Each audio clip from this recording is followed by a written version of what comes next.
Alright guys, I'm going to show you two different ways to set up the hand here. We went over the forearm, and now I'm going to show you how you can do hands two different ways for efficiency for animation. So let's go in here and do a joint tool here. Get the joint tool set up. We talked about some of these settings before, how to make it favor 3D Studio Max on one of my older videos, as well as making sure that you have a secondary axis, primary axis. You can switch it to none, but you got to be careful because you do need to check things. A lot of times setting this, keeping these on, it's actually not too bad. Alright, so let's click on the wrist. And we're going to do the old school hand first. Now, a lot of times in games you'll have a bone in the middle, and then from here you'll go out into the parts of the hand. And with thumb it's very particular. You actually have a joint which is really close to the hand in the center. So we can go and put one bone here, another bone here, and then we'll do three. Actually, I could probably make that last one a little bit higher. Go here, there you go, in the middle, and at the end. Thumbs are tricky little characters. And then from here we can go ahead and make the rest of the hands, or fingers I should say. And you'll notice we're all jettisoning out from one area of the hand. There's the first knuckle, there's the second knuckle, there's the third, and then finally the fourth. So this is the old school way for making hands, and it's not bad. It just is not quite as dynamic in some cases when it comes to animation. And I'll show you what I'm talking about. My bones are a little bit off, but you can always snap the grid if you need to, or snap the vertices if you want to be on point. I'm just doing this for demo purposes. There we go. And that's the old school way creating a hand. Now you can keep it this way. The only problem is sometimes you can lose a little bit of the dynamic folding that happens between the bones. Now if we go to a side view, you'll see it's pretty much bang on, except for the thumb. Thumb always needs an adjustment. So we give him a little bit of an adjustment there. Oh, make sure I grab the right axes. I grab the little dark line which controls all the axes at one time. There you go. So that's the old school hand right there. But it's not the necessarily always the best way to go. If you have lower poly, it works out great. But if you have higher poly, sometimes making the hand a little bit more dynamic can be cooler. Let me show you what I'm talking about here. So I'm going to go and grab this bone, delete it, and we'll continue where we left off. And this time we'll go here, and then I will create a bone here. And then from here I can start making the thumb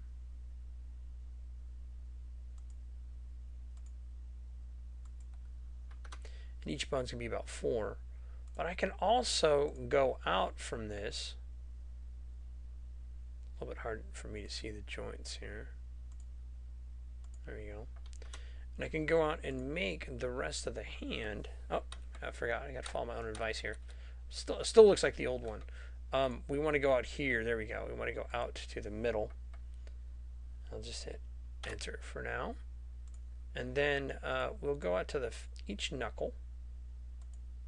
A little bit hard because it's kind of ghosted right now. I can change that by switching this to, oh, wrong one there. Switching, where is he at? Where is that mesh at?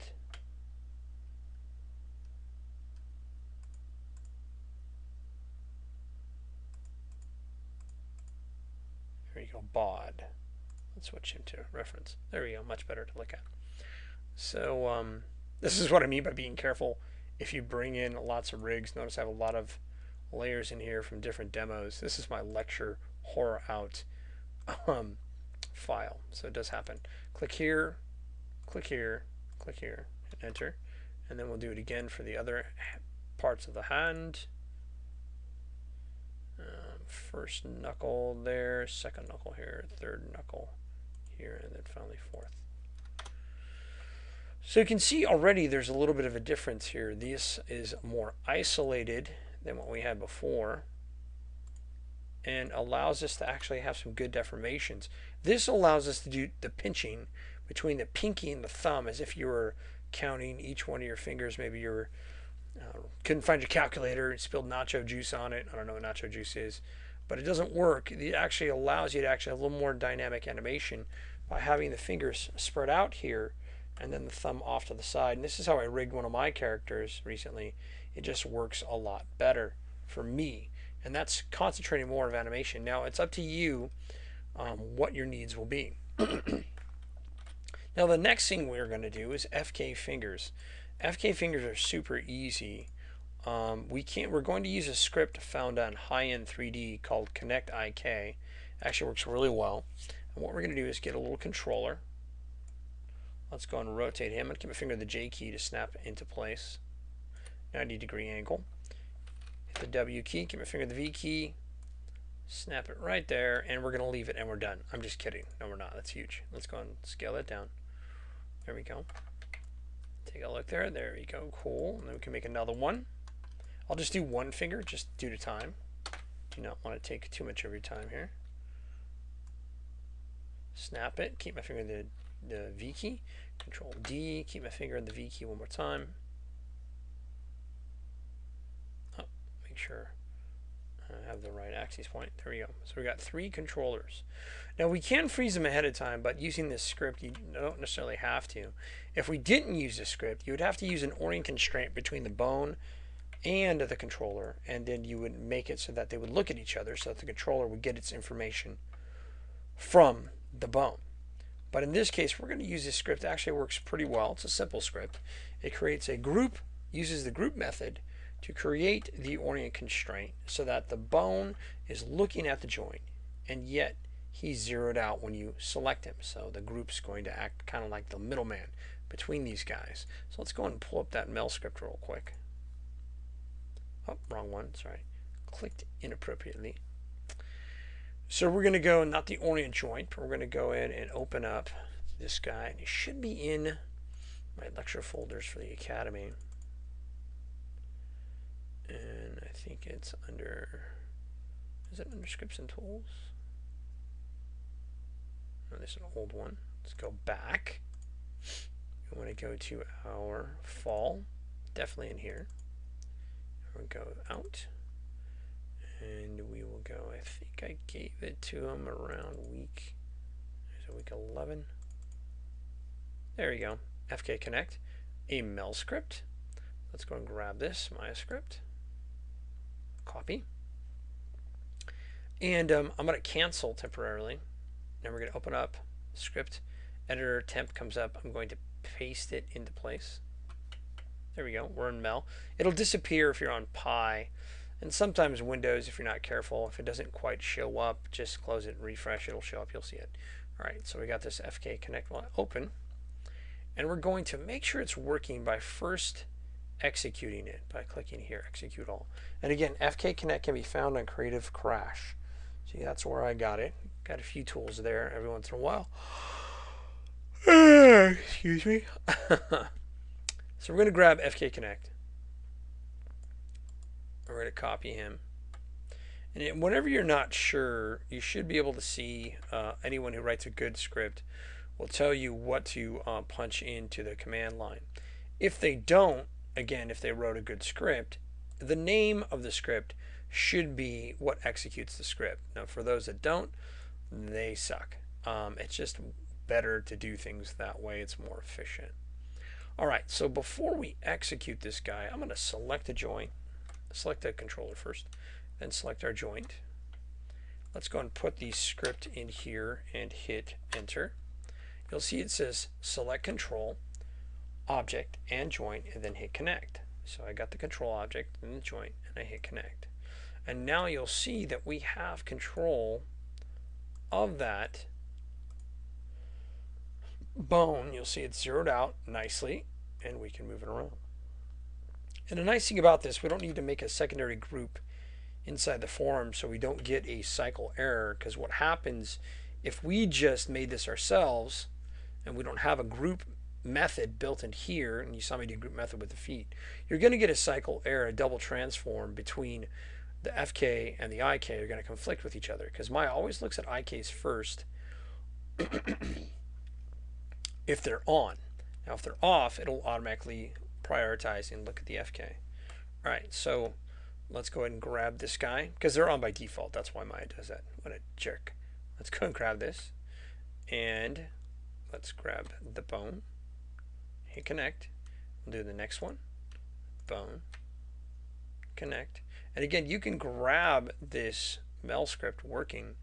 You can grab it and middle mouse drag it to your shelf. You can grab the whole script if you wanted to, but mainly what you want is the one that initiates it because it's already in the catch. You don't want to do the whole script. It's kind of a waste.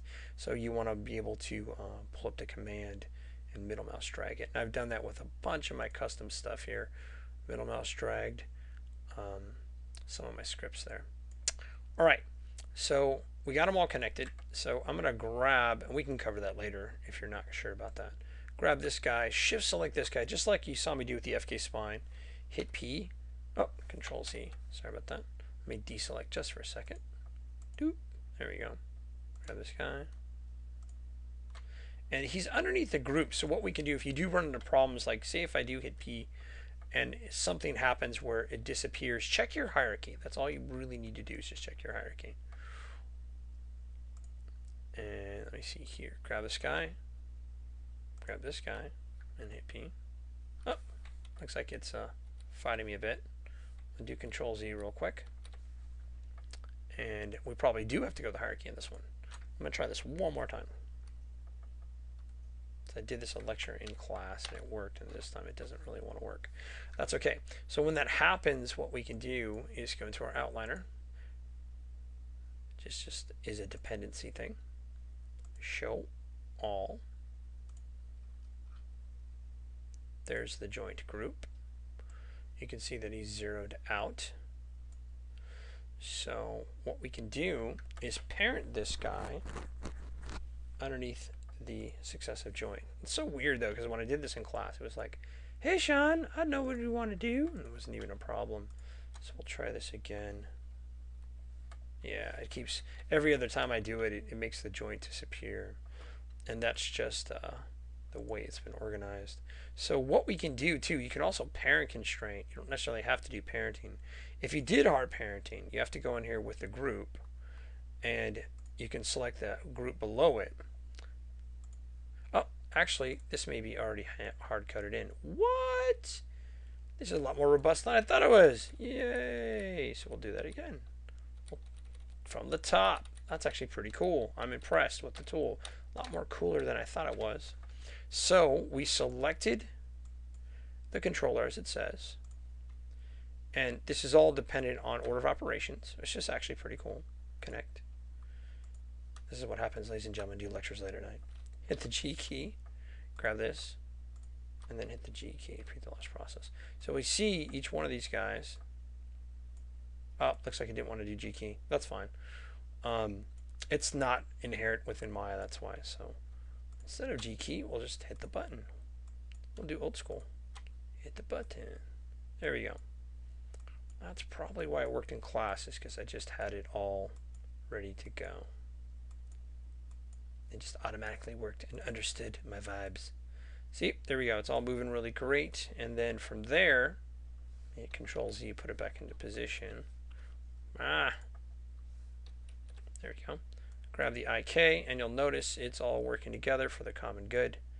There's that finger, no double transform. Kind of nice, man. He did take that into consideration. I'm impressed.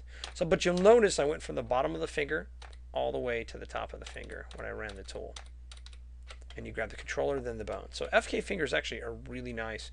I don't know of an animator that doesn't like it. And again, all I did, controller, controller, bone, activated. Can't use the G key in this case because it's not inherent. And connect. And again, you see them all working together. And this is why it's so great, because I can make it look like he's got his fingers broken. And I can move each one. And like the FK finger, they're all together. And they are parent constraint, so we don't have to do it. Pretty cool. All right, guys, so that's FK fingers. And you'll see it actually works really good with no double transform. If you do, perchance, as you make a more complicated arm and add more stuff and get it double transform, create another ghosted group. Put each one of those groups underneath it. And that ghosted group, you want to put it past the IK somewhere, like maybe on the elbow or even up to the shoulder. and that can prevent it from acting weird and jacking things up for you. That's about it for this video.